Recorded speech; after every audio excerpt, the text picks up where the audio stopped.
Well, hello, everyone. Thank you for joining us today in what is probably the most historic week in the vacation rental industry that I've certainly witnessed, and I think that's probably true for most of the people on the call. And some of the people on the call have seen a lot. This has been quite an interesting time. I want to thank the people who are on this panel for being a part of this. I know that you guys are dealing with a whole lot right now in your business and taking the time to talk to me and to talk to the other 580 people who are on this call right now. I think that, people really appreciate it. So let me just introduce you guys really quickly, and then we'll jump in. I don't want to waste a whole lot of time listening to me. So we've got Amy Gaster, who is the CEO and the founder of Tybee Vacation Rentals in Georgia. We have Robin Cragen, who is the founder and CEO of Moving Mountains in Breckenridge, Vale, and Steamboat. No, I'm sorry, Beaver Creek, Vale, and Steamboat. You got it. And we have Ben Edwards, who is the CEO of Weatherby Consulting and also a partner in vacation rental management companies in Texas and in California. And then we have Mike Harrington, who is the founder and CEO and who's been around for a while before he started this company with Carolina Retreats in North Carolina. So you guys, thank you so much for being here. We keep hearing that, obviously this is an unprecedented challenge that we're facing. But Amy, you and I cried for about 3 hours on the phone not too long ago. And I said, what's the worst thing that you faced in your industry? And she goes, well, I thought it was 4 back-to-back hurricanes. What are the challenges that you faced that prepared you for this challenge? Well, yes, 4 back-to-back hurricanes, 4 years in a row, and going through mandatory evacuations, enacting our storm plan, I think starting with Matthew, and we learned a lot from that. We got through it, and then the next year, and then the next year, and the next year. And I think as this all rolled out, just being with our team of experienced managers and experienced staff, that they're like, hey, we are really good at crisis management. We got this. When the phones started escalating and guests started asking for cancellations and for refunds or rescheduling, they did not have to be trained on how to respond to that immediately. So that was a gift. Of course, this isn't a hurricane, so every hour and every day we're having to relook at the policy and change it, because this is not a hurricane. This is a perfect storm for all of us that we're dealing with daily and getting through it. Ben, we've been hearing about timeline. Trump came out a few days ago and said that it looked like we were looking at August, maybe July, maybe longer. From what you're looking at and predicting and the modeling you're doing for companies, what are you looking at for a timeline on this? So before we can get bookings back in. Yeah, so there's the booking piece is it's one component. Let me kind of walk you through what we're looking at right now. As far as us pulling back on salaries or furloughing employees or whatever it may be, we're doing that now, and we're reevaluating May 1.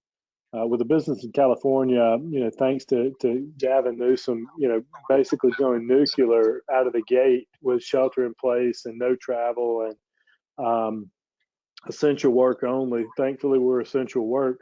We've had the ability to kind of move forward, but California, places like California and New York, I hope are not setting the tone for the rest of the country. I mean, this is a nasty virus, and one thing that is evident to me is the information we receive today will not be the same information we receive a week from now. I mean, hell, I got on a plane last Saturday and flew to Montana thinking we were going skiing for the week. We landed in Montana, and in a matter of 2 days, the entire news cycle had changed. It's like basically get back home and prepare for the worst. All that being said, to answer your question, I think in the short run, we need to make short-term decisions, hoping for the best. But I don't see how this doesn't at least go through the end of May, and possibly into June. I'm hoping we can salvage some semblance of season, but there's no. Yesterday, I watched the number of cases jump 23-24% from getting coffee in the morning and until I was watching news last night. I mean, we're seeing a major shift, and the surgeon, I believe it's the Surgeon General, just said expect a bad week this week. So I don't think it's going to get any better in the short run. And my hope is it will die off maybe as the weather gets warmer. But I think you need to prepare through the end of May at this point and then reevaluate. Mike, I actually just got a question that I think really dovetails into this. I mean, historically, the question is, what has history shown for the vacation rental industry in times of a recession or a bear market? Historically, what have you seen? You've been around for a while. What have you seen during times of a recession and during times of a market shift like what we've seen? So I would not really say this is similar. I was there in 08. I was on the Outer Banks. We ran, a fairly large company there. Sorry. And, in that respect, it wasn't a restriction on travel. It wasn't anything like that. It was availability of funds for people. So generally in our drive to leisure markets, we have been pretty insulated. I mean, even in 08, while pacing was slower, it ended up being pretty on par with normal seasons.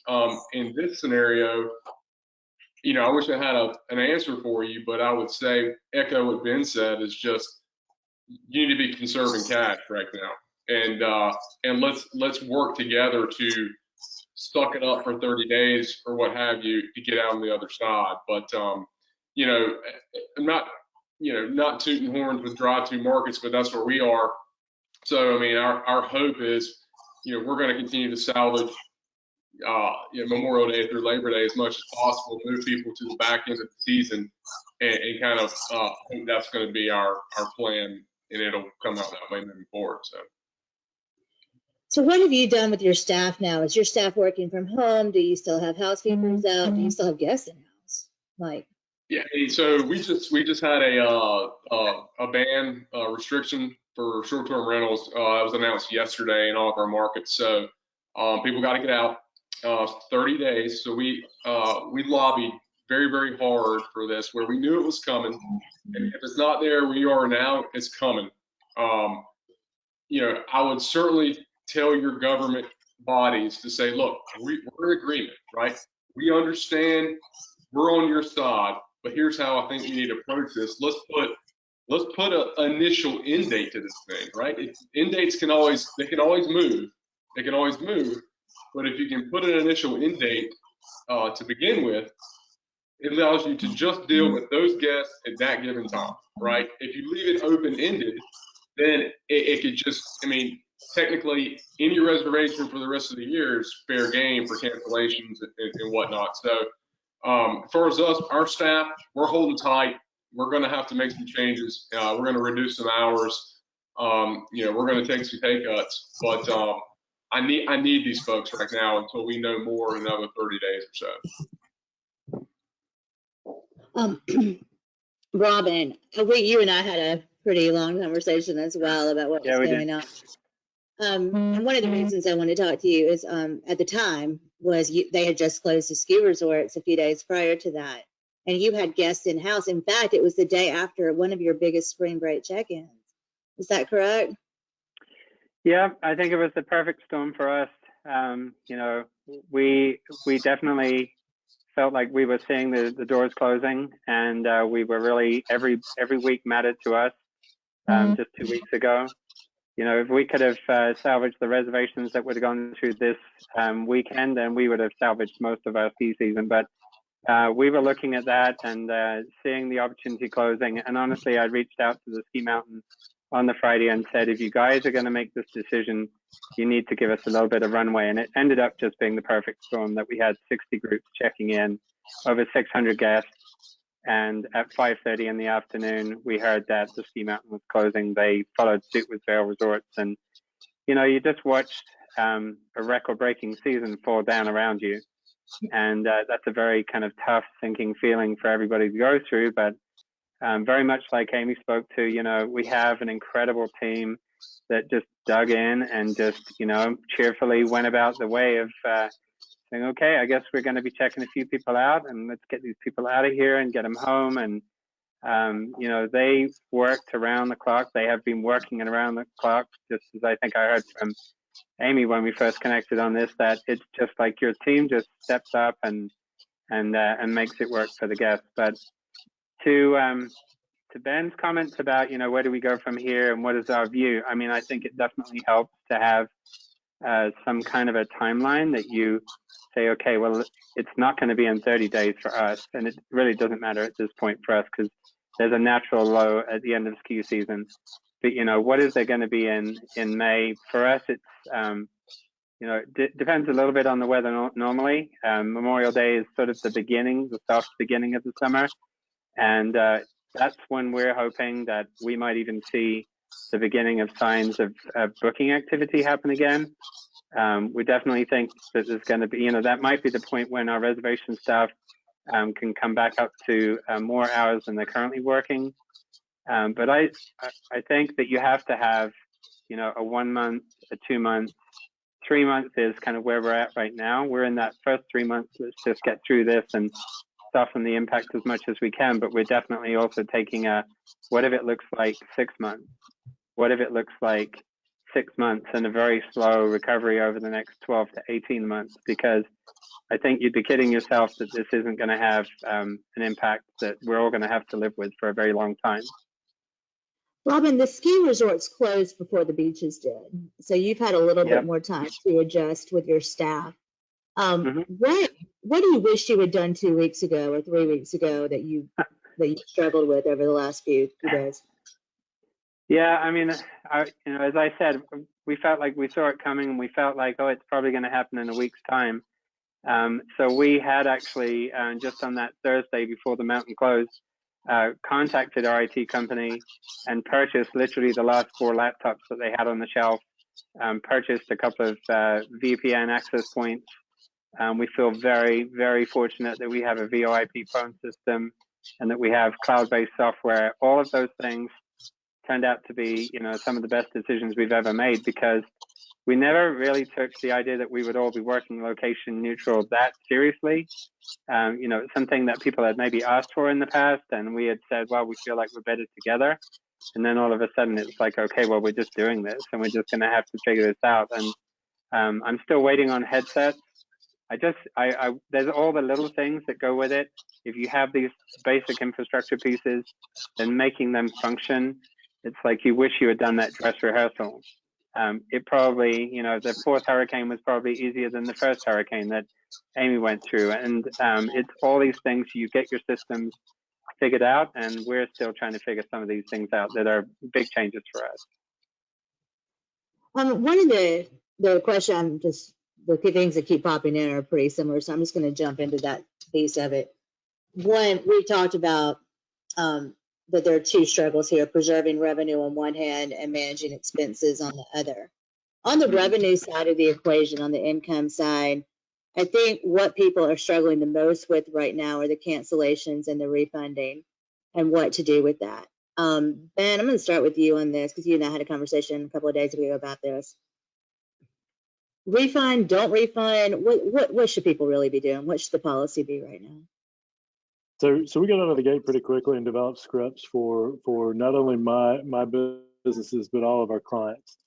And the scripts followed the LEARN method, which is it may have been created by your 7th grade PE teacher because it's pretty straightforward. But it's listen, empathize, apologize, react, notify. And so what we tried to do initially was move that reservation, give them a credit, and push them to the back half of the year, right? That was initially what we tried to do. Anybody that had a stay close in or had some extenuating circumstances, initially what we did, and we communicated, we probably sent out 3 to 4 communications to our owners, and probably 3 to 4 to our guests at this point. But anyone that had an extenuating circumstance, we had 2 couples that were over the age of 70 wanting to travel to California. We reached out to the owner, suggested that they give them a full refund. We gave them a full refund. We waived all cancellation fees, less a processing fee to offset the cost of the credit card fees, and everyone's been fine with that. So we did that early on, and then we basically gave our staff the ability to refund if necessary. We notified the owners. So we went into a period of about 10 days where we just refunded if you weren't comfortable, because we had a shelter in place situation going on in California. We just refunded, and now we've kind of gotten over that hump of refunds. We canceled out about $400,000 worth of business, and now we're back into communicating with the owner. So what I can tell you is we saw some initial inquiries, then we had a wave, and then we're back to discussing this with the owner. I think if you want to maintain your business long term, be a good guy, be a good person through this process. I'm looking at folks around the country right now hammering down on guests and keeping a 10% deposit and charging some exorbitant cancellation fee. I think you're really doing a disservice to your business and the industry by doing that.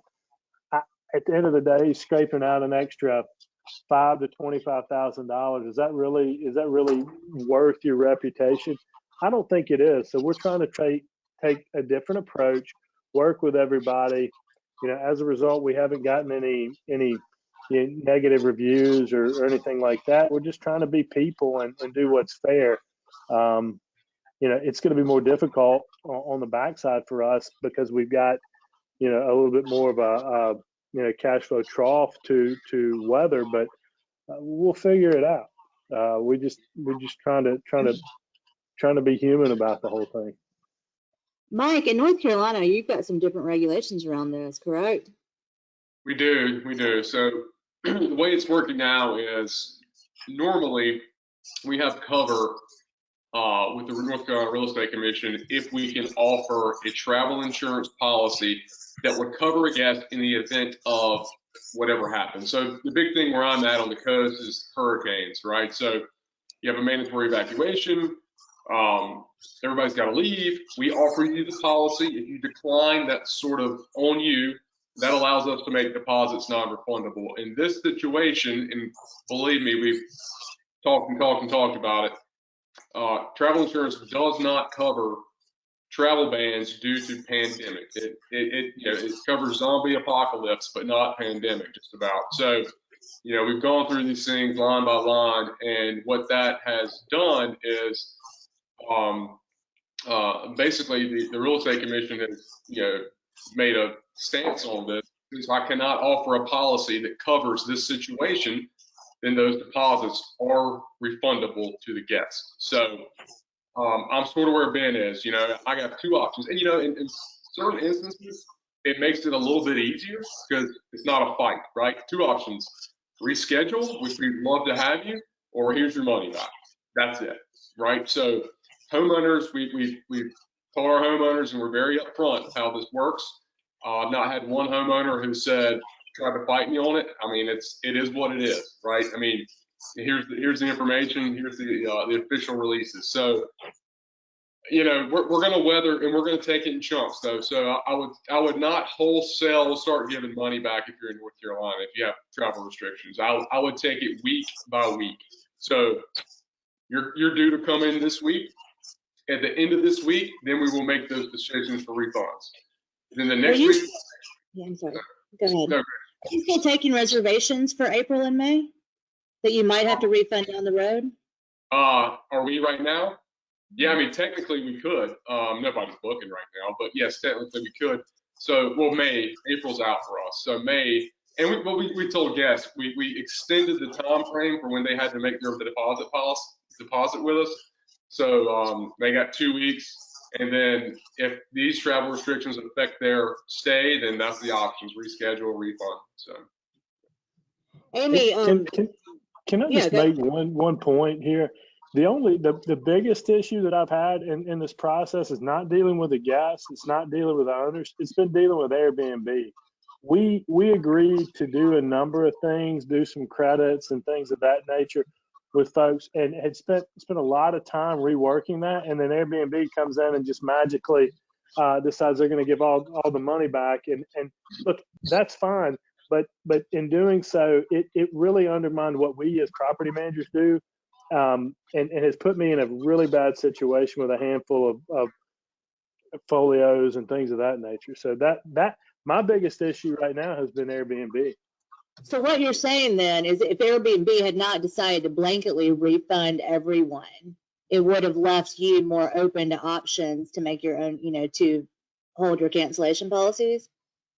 Yeah, we've done the right thing. I mean, I think you live by the sword, die by the sword. We have treated people well. We've done what we needed to do. We worked out deals with homeowners and guests and spent a lot of time doing all this stuff. And then all of a sudden Airbnb says, hey, you're getting your money back. And then we got to go back to the owner and say, hey, listen, I'm sorry. This distribution channel that we think you should be on just trumped the entire process. And now they're questioning, why should we even do business with these folks? And I'm doing a bit of the same. I mean, it's not like they produced a material amount of reservations, and they certainly didn't have our interest at heart when they made that decision. Are any of you running up against asking homeowners if they if homeowners do your homeowners have the option of refunding a guest or not? Robin, do your homeowners have any say in that? That's a conversation that we're actually having now. We have, I would say we've been extremely fortunate that a very large percentage of the guests whose stays were affected by the immediate, unannounced closure of the mountain, many of those people, they wanted their ski vacation and they were more than happy to, if they hadn't already arrived, then they were going to push their stay to next year. If they stayed for a few days, then they were excited to still have a credit for a future stay for the remainder of what they didn't use on this trip. But I have run into a couple of situations. I mean, I'll just start from where we come from is that we feel like we have to work for the owner and we have to work for our guests. And it's a bit of a two-way street that if you didn't have the policies that you have and didn't show the owners that you have their interests at heart, then I would say maybe we wouldn't have all the great relationships that we have with homeowners right now. But that being said, when we've run into difficult situation of a guest looking for a cancellation because they say they can't do a stay at the end of the month and the dates aren't going to work out, then I have unfortunately had one difficult conversation with an owner who said, well, I'm willing to offer a push till next year, but I'm not willing to offer a refund. And, that's a conversation we're having to have right now. I'd say other owners are more, if there's a balancing act, I feel like it's a 50-50 formula, a 50% credit if we can't do a push, to next year. Certainly a 50% refund, I should say, is a reasonable compromise. And, we have had some owners that have just said, I'm not interested in making money out of this. The money isn't that important to me. And I'm more than happy to help these people out and give them a refund. So I think we've seen everything, but we certainly speak to the fact that we have this financial obligation to owners. And I feel like we have to walk through that conversation with them and get them on board with how do we make this right for everybody. Amy, how are you communicating with your homeowners right now? We are communicating via email, and we also have our owner services team that is communicating on any phone, text messaging with owners on a individual basis. Right now, we've been sending weekly updates and then any bulletins in between. So we'll have one going out today, just updating them on some recent status changes.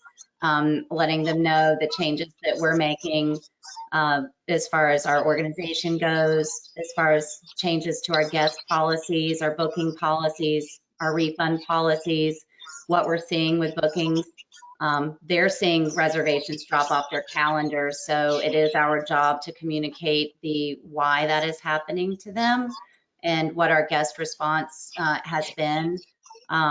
We're also communicating with them operational matters as far as them coming to stay, any balances that may be due from owners. We always have paid our owners via ACH. However, we actually didn't have a system where we can debit money from their account. So this past week, we set that up at our bank so that we can log in and collect a payment. So if they have any fees or if there is any work that needs to be performed there, we've set that up to be able to collect so that we're minimizing any negative balances that the company is carrying. But we want to be able to offer them services. We're also communicating about what's happening here locally. We did forward out the any political briefs, such as the VRMA did send that out to all of the members to please, take action on an advocacy, on that advocacy message. So we forwarded that to our owners today and asked them to do it, and not just them, but also their spouses, partners, co-owners. So we're trying to give them the message that we're being really proactive. But you're not getting any pushback because you decided to refund, correct? How far out are you refunding? Looks like Amy froze up. That's really thoughtful, right? Yeah. How far out should people refund? I think in a lot of cases, the local municipality or the state has made a determination that there's a shelter in place, or there's some date in which you're supposed to remain quarantined, confined, or whatever. We're taking the ending date of that date and using that as our end date. So if your reservation is subsequent to May 1st, then we're trying not to cancel and refund all your money. We're trying to push that reservation out in the future. Rob, oh yeah, go ahead, Mike. Real quick, I just want to, Amy Gaster mentioned something about that we've been thinking a lot about. It just might help. And, if this thing becomes, worse and worse, it's our feeling, our property owners need us just as much as we need them, right? So if for some reason everything just went haywire and I went out of business, I'm going to hand these leases to these owners and say, all right, good luck dealing with all these people for whatever they need, right? So if they don't, I can 100% guarantee you they don't want to do that. So I think it's really important for everybody to sit down and think about leaning on these relationships with these homeowners over the next 3 to 6 months if necessary. So, is there a continuity plan in place? Can you charge something and then they can have a discount on the back end in subsequent years to get through a time where otherwise you might not be able to? So just throwing that out, and that might be plan Z, right? But people need to be thinking about stuff like that right now. I'd agree with that, Mike. It's a conversation I had with Sarah Bradford just yesterday, I think it was. We were talking about the fact that, we have relationships with these owners, and right now we don't quite know how bad this is going to be. The other side of this could be a month away. It could be 3 months. It could be 6 months. And, we still feel that we're in it to win it. We're going to survive this thing. And we don't imagine that it's going to be easy. And there could easily be a point down the road where you have to say to an owner, is like, all those things that we used to do for you for X amount, it might not be possible. Or if you need us still to take care of your home and to continue doing what we're doing it with fewer people. We have less money to go around. We're all in this together. And I feel like, that's maybe the good thing about this kind of business, is that owners can hear that And we shouldn't be afraid to reach out and tell them where we're at and what we're dealing with, and to get through it together. I think that can also make us stronger, and it's definitely a unique characteristic of our part of the business. So it sounds like the consensus is if people cannot come and you cannot service the guests, then it's a refund. If, however, you're open for business and the beaches are open or Yep. and then it's a no refund. Is that pretty much the blanket? Hey, welcome back. Other That's Amy. where we're at. Yeah. Ben, same. Yeah, it's the same, but no refund. I mean, if you want to push the conversation, we're going to give you your money back. We're not going to be that company that holds a guest over the barrel for $2,500. I mean, it's just not enough money to end up with a bad review, particularly during this time in a global pandemic. Yeah, because really, it's really the commission too. I mean, that's $500 if it's a $2,500 stay, right? Like, I mean, hypothetically. I'll put another $50,000 or $100,000 into the business before I hammer down on some family, over $2,500. Just a little bit of context. And during Florence, when we were in this situation, our area was closed for 30 days, right? So we made those tough decisions too. I mean, when it got to the point, I was writing checks out of my own pocket sometimes when owners were being a bear on this situation to make it whole. And granted, I can't do that at scale. Nobody can do that at scale, right? But there are going to be those times, and we got to make a decision to say, is it worth it or not? And like Ben said, it's sometimes it might be worth going through the trough, putting some more money in, borrowing a little bit of money, get you over the hump. So. I'm going to switch gears a little bit to the other side of the balance sheet, to the expense side. I think that, first of all, like, Ben, you made a quote, and I think I have it here, maybe on a slide. And in this quote, you made the comment, now is the time to prepare a plan that will right-size your business to the reduction in occupied nights. I been thinking through this concept of right-sizing your business. Can you give us some more color around that? What do you mean by that? Yeah, absolutely. So right now we're seeing call volume drop off. We're seeing occupancy drop off. The predicate for our business is really occupied nights. And so as occupied nights trail off, we don't need 5 res agents. We don't need 3 maintenance guys. I don't need, 4 inspectors. And I know that sounds flippant, and we've got, I think, some of the best people in the business. But what we're trying to do is furlough or do something along those lines, where applicable.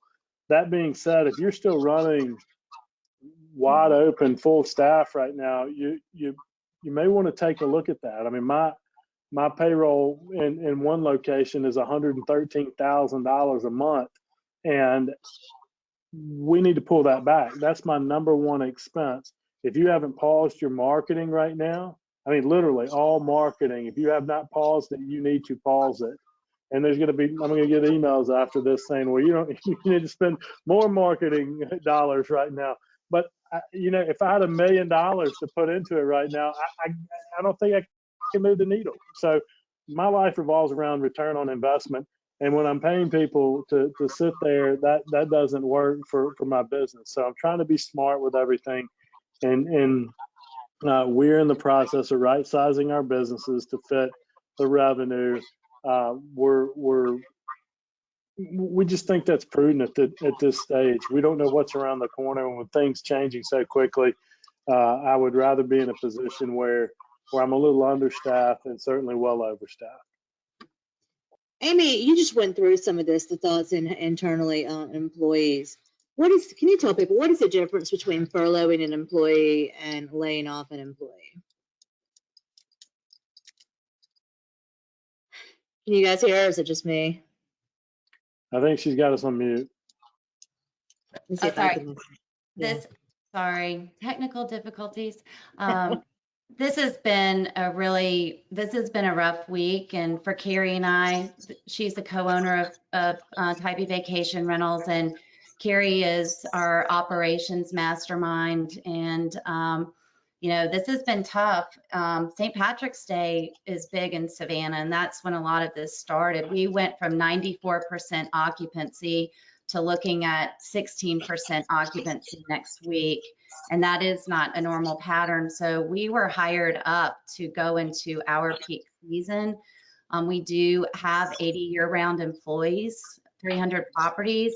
And so, yeah, Ben, it's operationally, it's not fair to them to keep them on this standby mode in perpetuity, where they're on the schedule and there's 10 arrivals and then there's no inspections, there's no cleans, and sending these workers home and keeping them on standby just isn't the right thing to do when there are programs that they can get unemployment. So that is what we have started this week, and it's been tough. We are doing temporary layoffs. There's not a single employee in our company that we do not want working for us now or in the future. Our goal is right now to preserve our company, and like Ben said, yes, we can't just have them coming in when there's no work to do right now, and that's our reality. So we're taking this week by week and day by day as we see what the situation arises, and rolling out those policies. So yeah, 2 weeks ago, we didn't have a temporary unemployment policy and have all of that prepared. And so unfortunately, we did have to enact that policy this week. But we're, and communicating with our employees too is really important during this, and being very honest and open with them about what's going on. We have been doing that in person, as well as through our management team, as well as through digital means. We use Workplace as well as Basecamp, and those have been some tools that have been very helpful. For full-time year-round employees, we are going to be offering to pay their benefits portion as well, and extending that as long as possible. So, Carrie and I think like a lot of people have said, there is no playbook for this situation. It's not like the hurricane came and we know what we're dealing with next month or the month after the month after. We are somewhat figuring this out as we go. And right now that is what we're doing, and we're evaluating it daily and weekly for our staffing. Robin, have you made some difficult decisions for your employees as well? Your team is your lifeblood, and it's the hardest thing in the world to have to sit down with your team and say, this is going to hurt all of us, and we all have to make some kind of an adjustment. And we've gotten a huge education in terms of what benefits are out there, and to get creative with either partial furlough. We had a couple of employees that were able to, or maybe in more of a situation where it made more sense to do a complete furlough. But in every case, we're trying to keep our team together, and part of that decision is, whether we can sustain their benefits. That's kind of where we're at right now. But we are taking it month by month.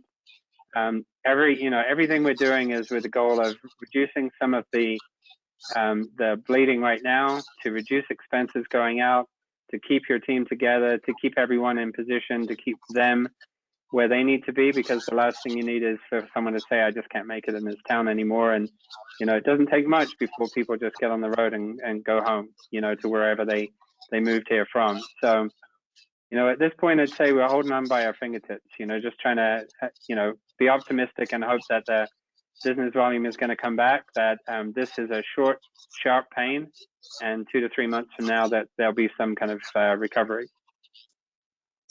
One of the things I just want to talk about briefly is the trust accounting side. We talk about it all the time in this industry. There are a small number of states that require it, most don't. As you're managing cash flow right now, Ben, this whole idea of tapping into advanced deposits to pay expenses, in a time like this, in an emergency situation, can they do it or can they not? I'm gonna say no, and the reason is not for the reason you might think. I'm gonna say no because historically vacation rental managers are not expert financial managers, and And you would be able to borrow, in theory, from your trust account, say in Florida, if you had, a proper balance sheet, you manage cash flows acutely, you're actually looking at your income statements on a regular basis to understand what it is, you're about to be faced with. But we can't do that. So no, I don't think you should do it. If we've not touched our trust accounts at all. We've chosen to put more money into the business. But I think if it were, a situation where, that you're gonna have to shut the doors of the business, you might think about it. I mean, they just arrested a guy here locally for absconding with funds. So you need to be mindful of this moving forward. Mike, we have a lot of vendors on this call too right now. Like when you're looking at your vendor community, what do you want to see from them? I mean, your software provider, your technology, smart home, whatever, they're sitting out there too trying to figure this out. Yeah, I mean, look, guys, I appreciate the emails, but just chill out with them a little bit. I'm just kidding. Thank you for everybody reaching out. It has been helpful because that's the last thing we're thinking about. And if it's in our face, we're like, okay, good. These guys are on it. They know what we're going through. So that's very helpful. I would say, just on general terms, for a lot of our vendors out there, I mean, be prepared for the phone calls to say, hey man, can we defer some payments for a couple months or 90 days or whatever. And I know that's difficult for everybody to think about. And I'm not saying it's going to happen in mass, but I'm saying it's probably going to happen. Yeah, it's definitely already happening. Yeah, so just I'd be on the lookout for that. And, I think everybody's going to be sitting tight for a little while too, is for, making big investments in the business. So. Ben, when you looking at, you've got the payroll, we've talked about that, and we've seen obviously a lot of layoffs in the industry. Vacasa was a pretty large one. They were pretty vocal about it on social media as well. Some of that stuff, from what I hear from inside sources, is that it was somewhat planned, in that a lot of the Wyndham employees were already going to be let go. So the speed at which they did that was more right sizing their business, as you mentioned before. But looking past payroll, what are the other top line items that you should be looking at right now? I lost you on Mike. I'm sorry.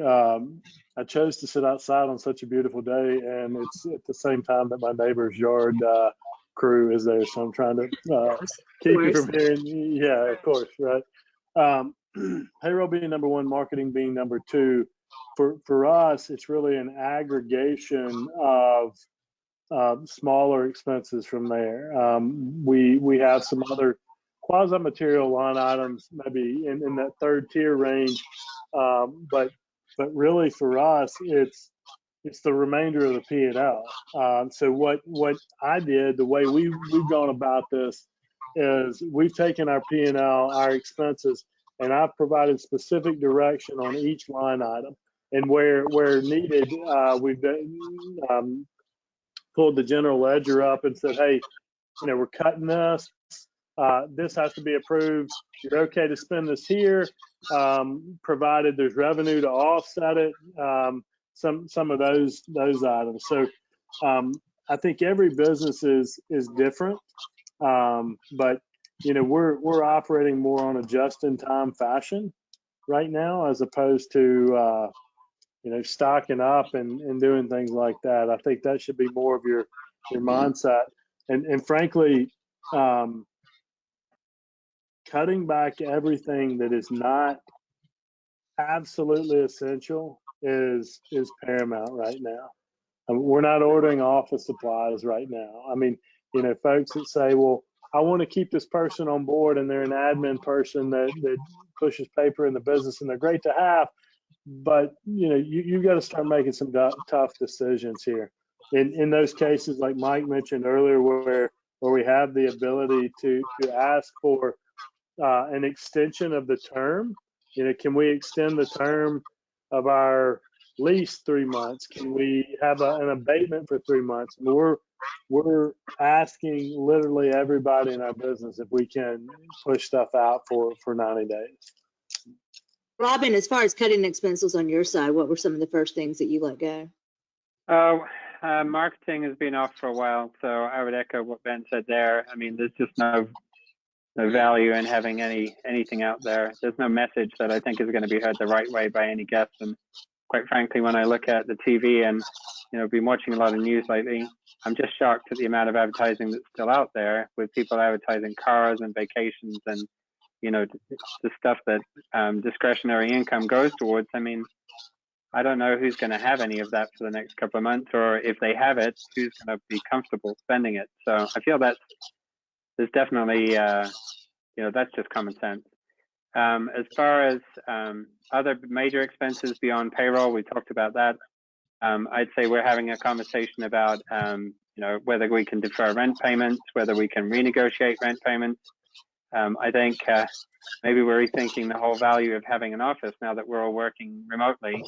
I think, it's not to say that we won't have a time that we want to have some people together, but I'm starting to wonder if a reservations team could work from home, and maybe would prefer to work from home if we get this a little bit more dialed in. We're being forced in a new direction, and we may not come back to where we were. So, we're thinking about things like that, and just doing what Ben's doing. It's a line by line. Every dollar is going to count. The same way that we're also looking at, we can take advantage of the seasonality of our business right now, that this is typically, it's 6 weeks earlier than normal that the lifts stop turning and that the snow starts to melt. We still have snow on the ground, but there are things that we can do in the homes as far as preventative maintenance that we do on an annual basis, and preparing, basically getting the home ready for the next season. Let's not waste the time that we have. Let's be resourceful, because those are items that are billable to our owners. Deep cleans and preventative maintenance is something that we can bill out. And we're doing some deep dive assessments on homes, saying, maybe it is the time that you need to paint your home because it's been weathered by the sun here. The environment is very hard on these homes, and we can't do anything in the winter because of the way the weather is on the outside. But in the summer here, it's beautiful, and it's an opportunity for us to work on. Maybe we'll do more landscaping in-house this year, just to keep our guys moving and just to keep some money coming into the company. I'm going to jump into some questions here. One of the things internationally, and I've been hearing this a lot as well, there are a lot of people internationally who are concerned that Americans are not getting the full scope of this, and that it's going to be much worse here than people imagine. Robin, do you think that we are not taking this, or not prepared for how bad it could get in the United States, or do you think that the Europeans have panicked in a way that we might not? Well, I feel very fortunate. It was a random series of circumstances that had me actually speaking to a property manager in Italy in early February, when things were just beginning to happen there in the north of Italy. And they had just quarantined a few small villages, which a small village is very much the equivalent of where we are in Steamboat Springs. And, we were talking about, at that point, he was letting me know that I'm seeing some cancellations, not from people that are afraid to get the virus, but people that are starting to worry if they might not get home. So, we need to, in my opinion, we need to look at what's going on. Italy is a perfect example. There's a vibrant short-term rental business there.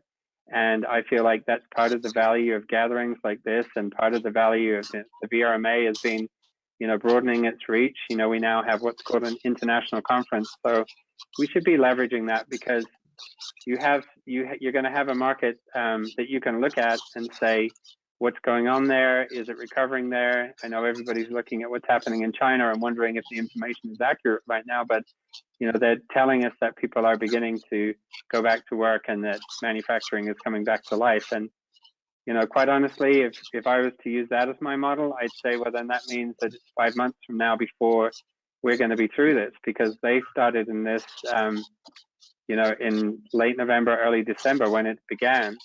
And I think they went into lockdown maybe by early January. And so, a hard lockdown of 3 months, that we're not going to do something that extreme.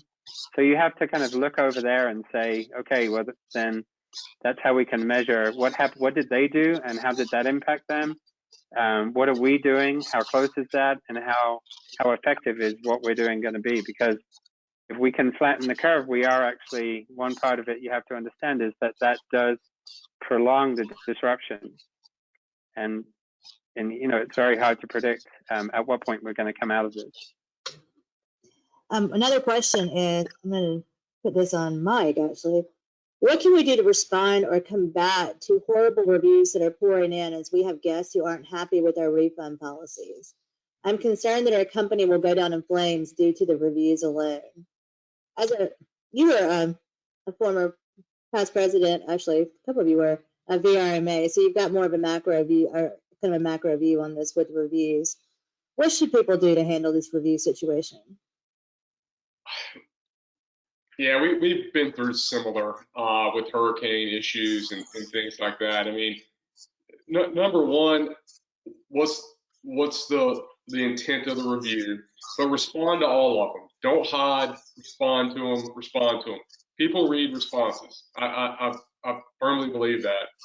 Are you going to have you're going to drag your average score down on Google from a 4 to a 3.2? I mean, possibly, you know. But again, that's a short-term. You got to look at it as a short-term blip, and you know, the more you can do to respond and professionally. Please don't get emotional. You've seen the emotional responses, but professionally, the better. And really just trust in what you're doing, and you know, just start working on the back end to you know, service and do what you got to do to bring that score up. So. And two, Amy, I'll just add to that is being really proactive, and none of us are going to be ahead of this. We're barely staying on top of it, but definitely not getting behind on it as far as the flexibility of your policies, both your cancellation policies as well as your future booking policies. Our guests really, really appreciate us being able to say yes to them. And for instance, last week when we actually allowed refunds due to our beach closure here, we just switched that on automatically. And it was painful. We had 300 cancellations, and yeah, it's a lot of money that went out of our trust account over the weekend. But our guest sentiment of how they feel and how our staff feels, it is just, we are doing the right thing.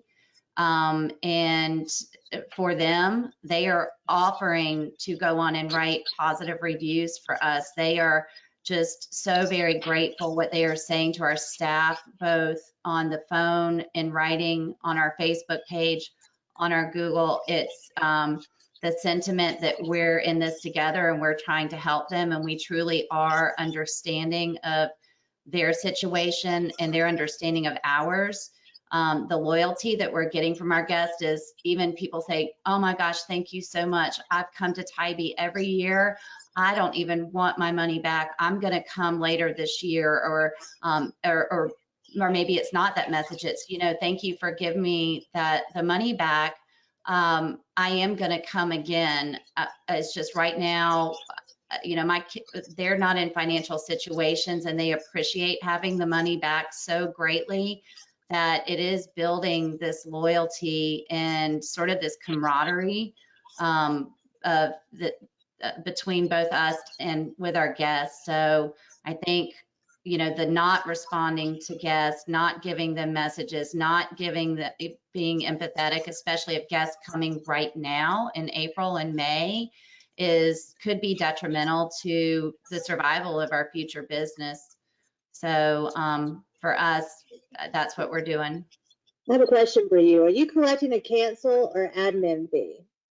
We are waiving all cancellations and transfer fees for anyone in March and then through the middle of April.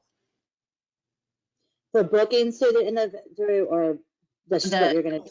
Yes, for people whose arrival dates are now through April 17th, we are allowing that.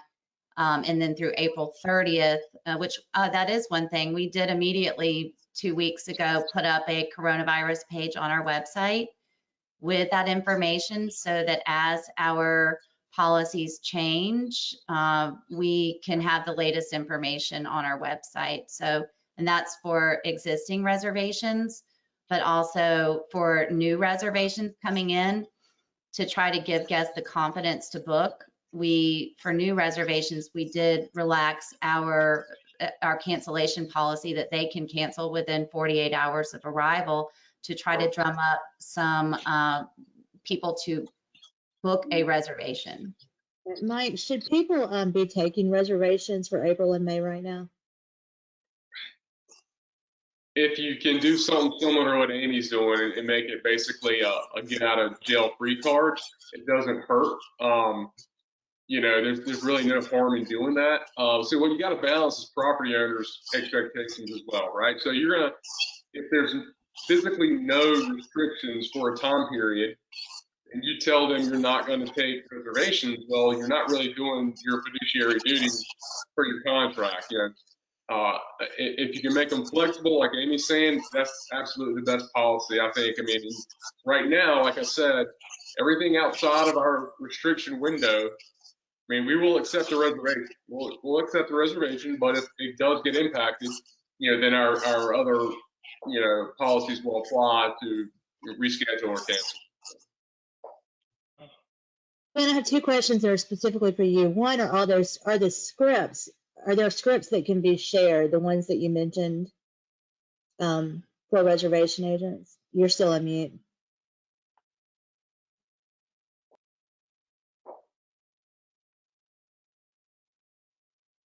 Back? Sorry, can you hear me now? Yep. Yeah, so those scripts may not be as timely, but I can definitely share those. We've got proposed owner communication, proposed guest communication that I think is important right now. And look, this also really dovetails into having run your business like a business and creating a real relationship with a homeowner. For those of the industry that have really just been closed door, have been more of a booking facilitator than a professional management company, I would expect you want to work on that relationship with the owners right now. Yeah, this is where we earn our money. This exact moment right now, where you can be the voice of reason, the advocate, the intermediary between guests and homeowners, and provide those services and policies. I'm telling you, it's invaluable, and we need to be able to explain that to our property owners right now. Mike, are you doing any kind of forum with homeowners? Or are you just emailing them, contacting them personally? Yeah, I mean, it's I mean, first of all company owner communication comes personally from me. So I'm going to be the one personally talking to them. And then my teams in my offices, obviously my property managers and GMs, are having the one-on-ones with questions, concerns, things like that. So we don't have like a forum or anything like that. But you know, right now they're leaning on us and they're going, all right, you guys got it. We need you right now. So, but it's vital to keep them informed. Like, you know, I don't really. It's homeowner communication first, guest communication second.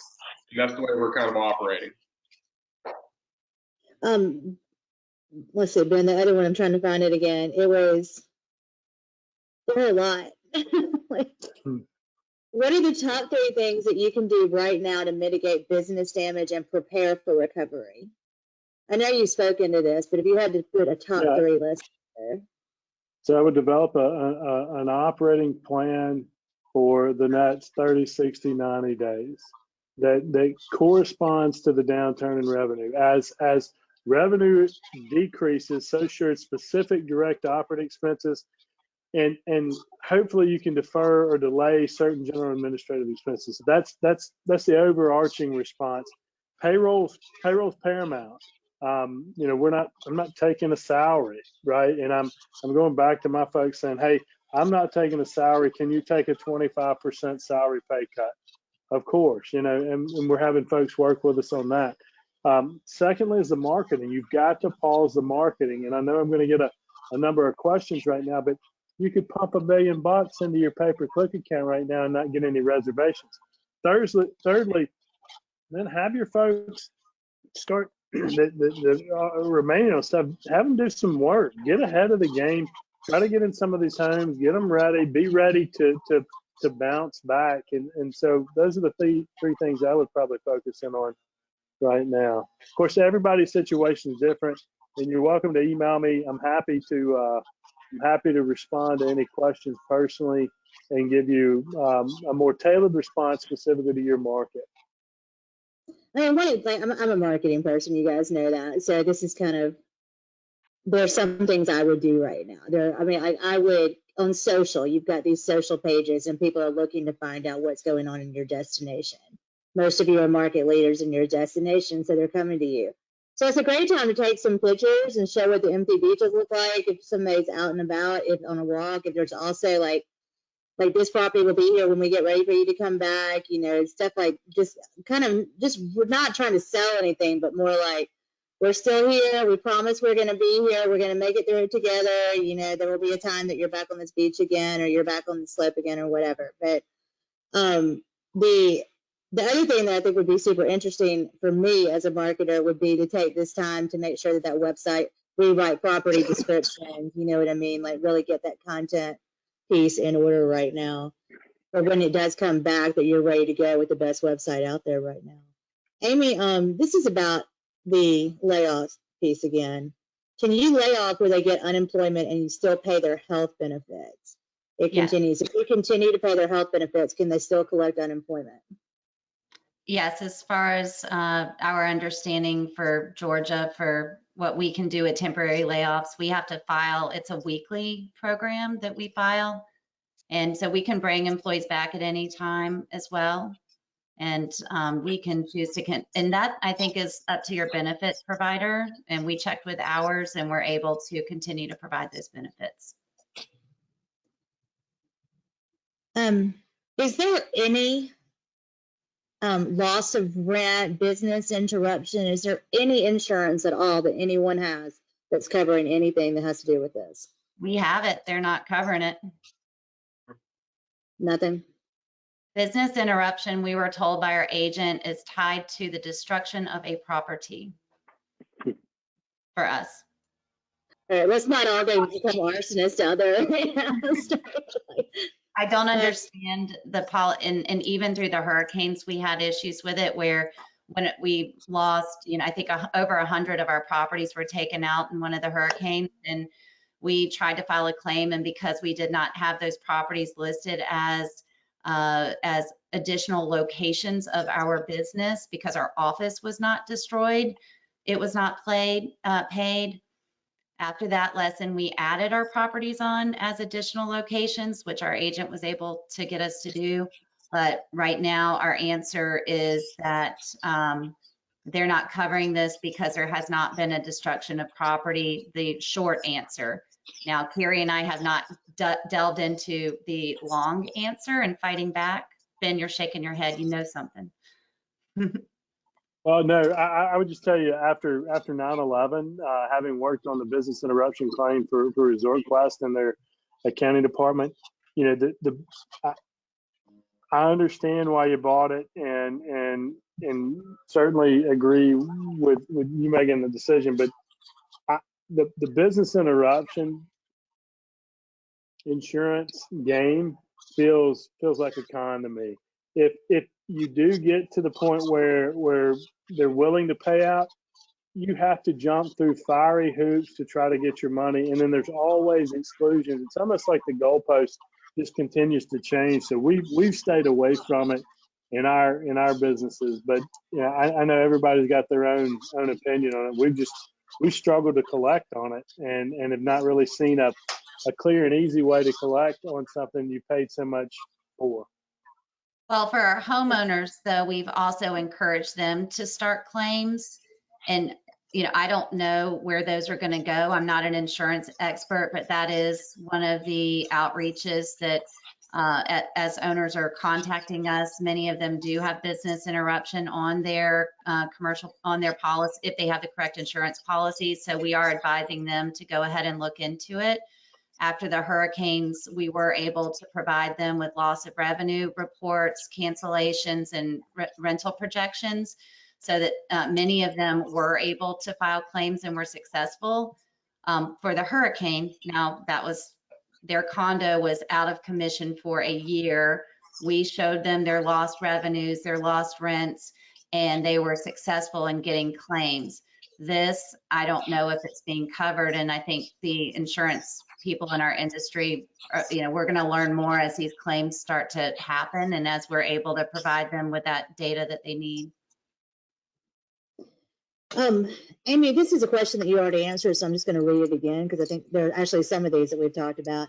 Are you concerned with completing billable work for homeowners due to the early off-season, but the owner not being able to pay on time, therefore sucking more money out of the company because you've paid your staff, but you're not receiving payment for the homeowner? You and I have discussed this. You've eliminated credits and you've moved to ACH to for payments as well, so that your payments from owners are now automated as well. Is that correct?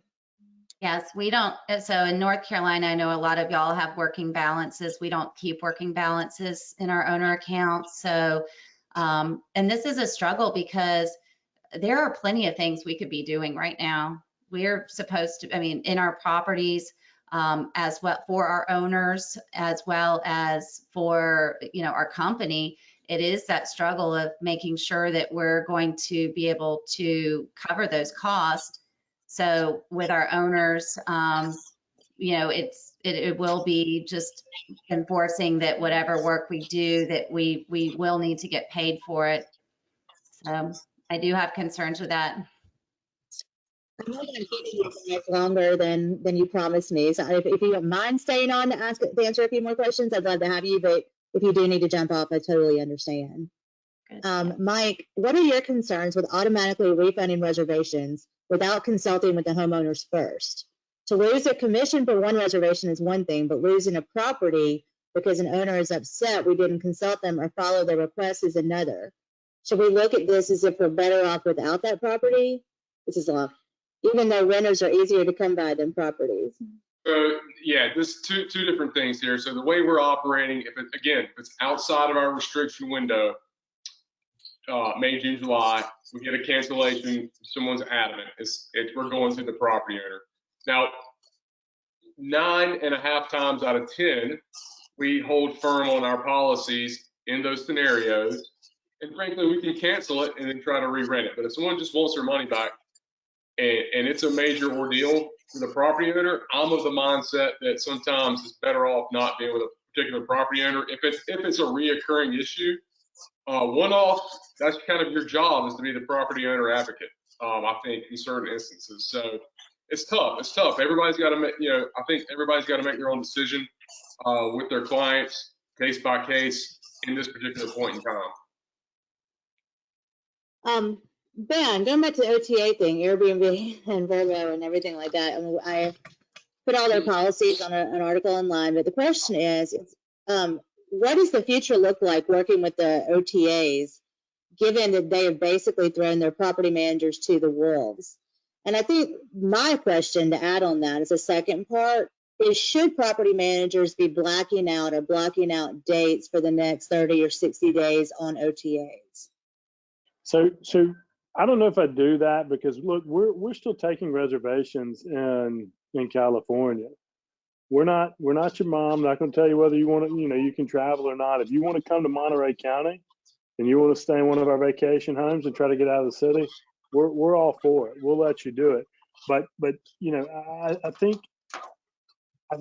when you ask a question like that and you lump all OTAs into one category, I think it's unfair, because I think some folks have had good policies and I think some folks have had bad policies. And I really appreciate the opportunity to deal with each of my guests directly. And option one being, for Vrbo trying to push that credit out into the future. Option two, they're really trying to give you the option of giving that refund at a 50% rate.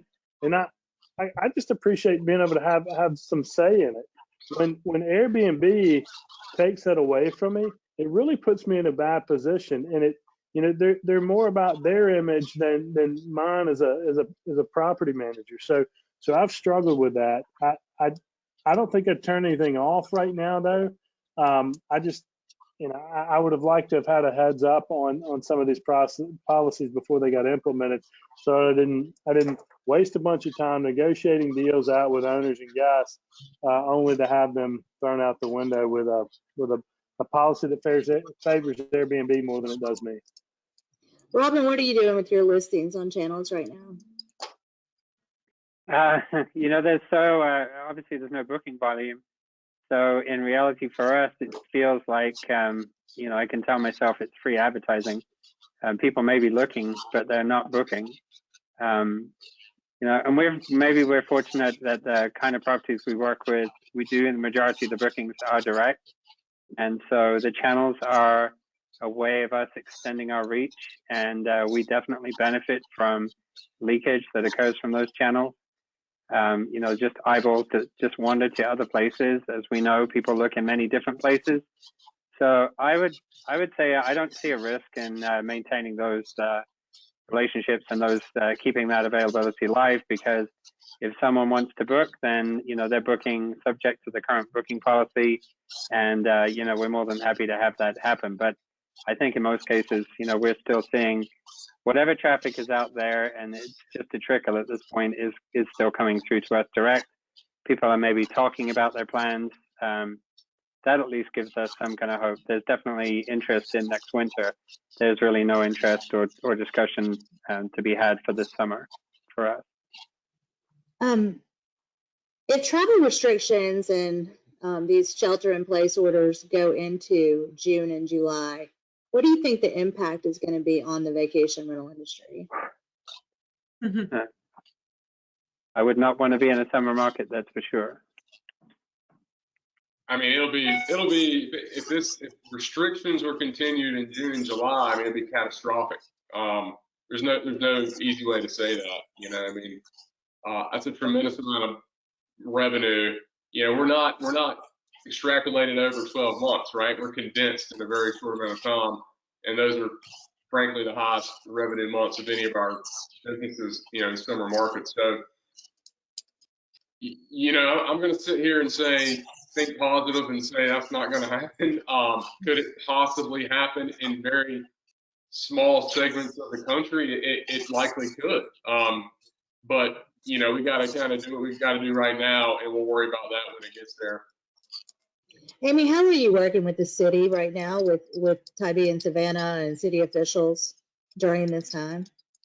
I'm staying in close contact with city council members that call me on my cell phone, as well as with the mayor, trying to make sure that we are in communication ahead of time, or as they are thinking of making a decision, to at least keep those lines of communication open, not just for me and my business, but also for other business owners on the island. And also I'm part of our destination marketing organizations, Visit Tybee and Visit Savannah. So staying in close messaging on what the destination is doing right now, and in conjunction with what the city is doing, as well as we have a group in Savannah called the Tourism Leadership Council. So on a policy basis, staying involved on city, county, tourism, and advocacy is very important and very helpful. They offer a lot of resources, and they're also open to receiving our feedback. We have to be our advocates for not just what we do, but also for our employees and our workers. For me, it's for our island. There's over 1,200, 1,500 workers in the tourism industry that every decision that they make is definitely impacting not just the businesses, but these individuals' livelihoods. Mike, same question to you. In your area, are you working with the city officials and We are very, as close as we possibly can. I know we have a lot of really good companies in my market, and we're all, when these things pop up, we become, drinking buddies here. So it's just nice to bounce things off of each other. And we're lucky. I think our government officials locally, they understand, how this works. They understand the business. They understand the area. So at least we have a year. Does that mean they're going to make every decision we ask? No, it doesn't. But at least we have I feel like we have a seat at the table. So. I have a question for you guys, just in general. I mean, I'll start with you, Mike. Compared to other things that you've dealt with in this business, as far as what it's taking a toll on you mentally, emotionally, you know what I mean? Where would you rate this up against hurricanes and other things that you faced? I think I lost like 12 pounds over Hurricane Florence because I couldn't eat and just trying to get through that. This is worse. This is worse because the unknown. It's worse because it's Florence. I had made most of my money because the hurricane was on the back end of the season. This I haven't technically made anything. So, if we can come out of this thing, and start operating by Memorial Day, we can salvage. We can salvage the season. We can salvage the year. If I got to borrow my way out of it, I'll borrow my way out of it. But it's tough. My kids are home all day. School's out. It's just hitting all sides right now. So, Amy, how are you taking care of yourself during this? Well, I know. I feel like it's been nonstop for us here and everywhere. And I think as, being in the leadership role and owning a small business, it's difficult. My sister and I have it has been relentless. It's 8 days a week, nonstop. And I think last weekend I did finally take a few hours just to go outside and go on a walk and do a few things, but it's being so driven to, and I think we're in this big survival mode, and we're the captains of our ships in the midst of a storm, and our leadership abilities are being tried and tested, and it's, we have a lot of people's lives at stake, our employees, our owners, and I like how, you and I talked about, we are their asset managers, and we have to empathize with them too. So I think the pressure of all of the people that we are responsible for taking care of, this isn't just a walk away from it situation, certainly for me and for Carrie. I know there have been some smaller operators that, it might be easier for them to just shut the door for a month and close up shop. We personally are not in that game. We're leaders, and we're going to do the very best we can every single day to be here for our guests and our owners and our staff when we get to the other side of the storm. So I'm putting that first and me second. Robin, how are you holding up in Colorado? I'd echo a lot of what Amy just said. I think it's really important to, look after your team. We frequently find ourselves, we cling to one of our core values that comes up all the time about every challenge is an opportunity. And quite honestly, challenges like we're facing right now, I think when we've gone through the lesser challenges of 9/11 or the Great Recession, those were times when I felt like our team was stronger than ever, and that our connection to our team was stronger than ever. And I feel like if I was to find silver lining in kind of what we're going through right now is, I certainly feel that I've had a lot more meaningful conversations with my team, and the same with my wife. We're both very involved in this business, and it's given us a chance to show people that we'll do what it takes.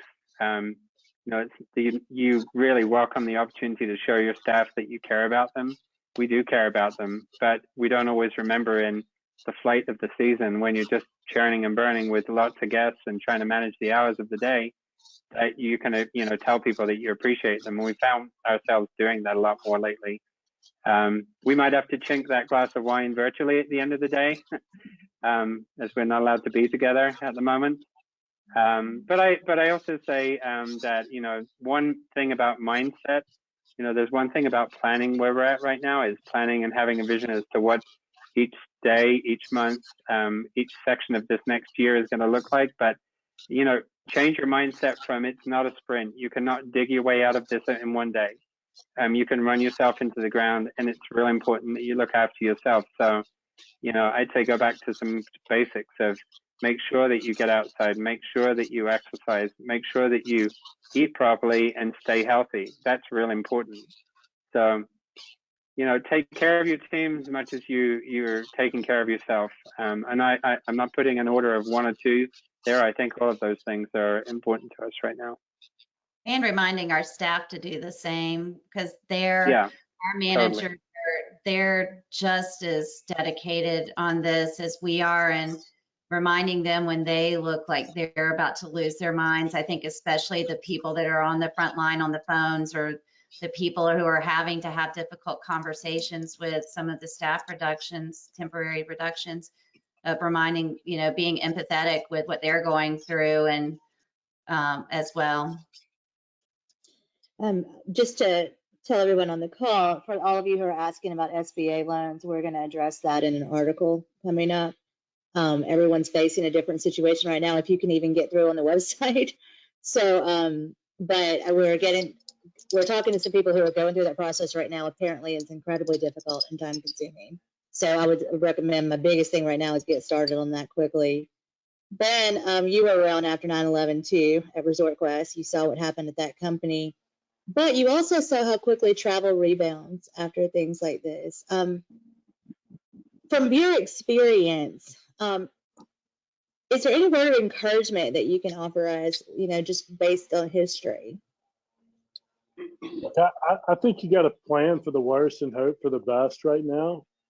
I really don't want to be on the call telling you, you know, everything's going to be okay come June and July.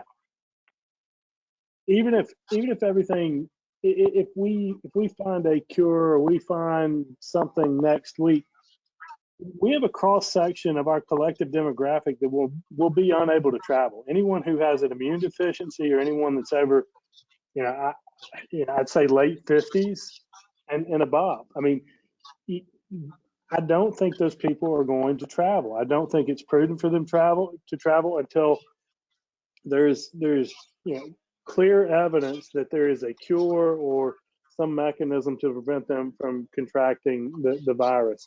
So I think things could get better, but I don't expect to have a normal season. And I think for anyone who's floating through life right now, thinking that things are going to get better and not making changes, preparing for the worst, I think you may have a real issue with your business, not getting your peak season revenue. I think you're going to have a serious cash flow issue, and I hope that's not the case, but I'd plan for the worst and hope for the best.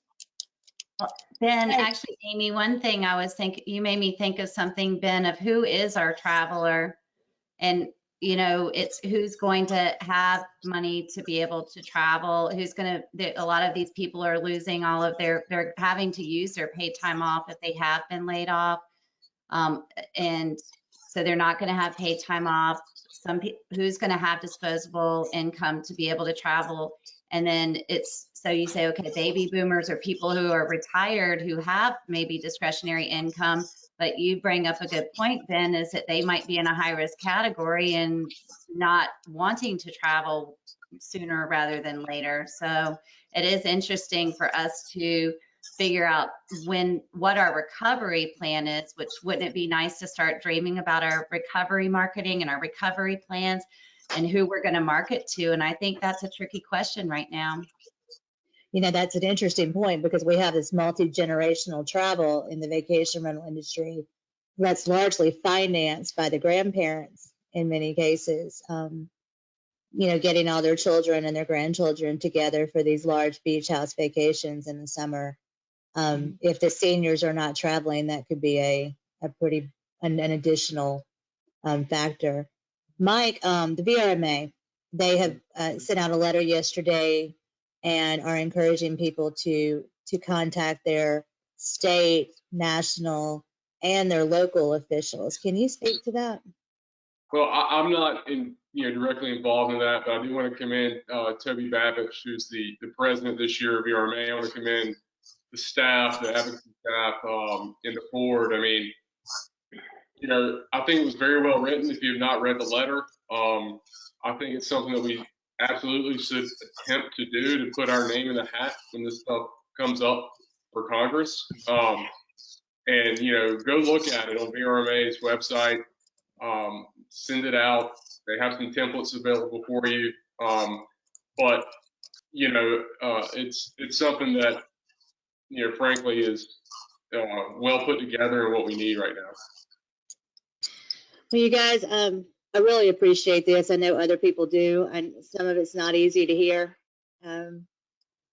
but we'll try to get through this. We'll continue to try to do these and pull people together so that we can talk about where we're headed in the industry. And anything that we can do at VRM Intel for you guys, please let us know.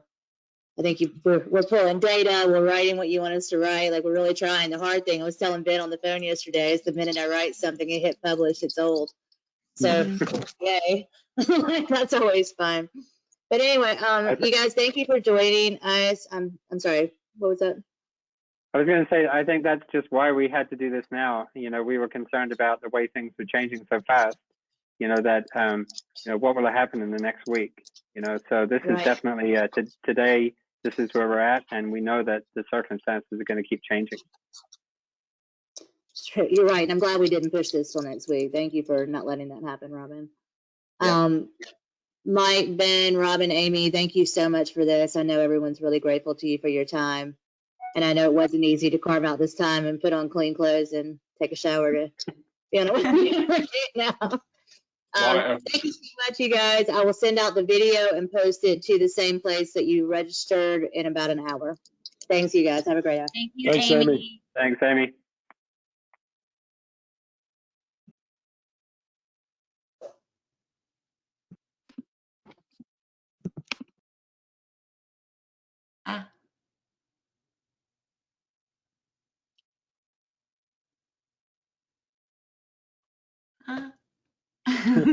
How are you? Good, Ben. How are you? Oh, can the rest of the world still hear us, though? I don't know. Maybe. Don't Hey, say anything world. crazy. I know. I know. It's good to see you. I do want to talk to you. You hanging in there? Yeah, we're doing okay. Struggling with the employee piece because I love our team. Yeah. But in certain cases, they're better off, particularly in California, garnering unemployment. So it's tough. It's tough. That's the piece that hurts the most. I know it does. Well, let's we'll get off of here in case we're still if we're still national.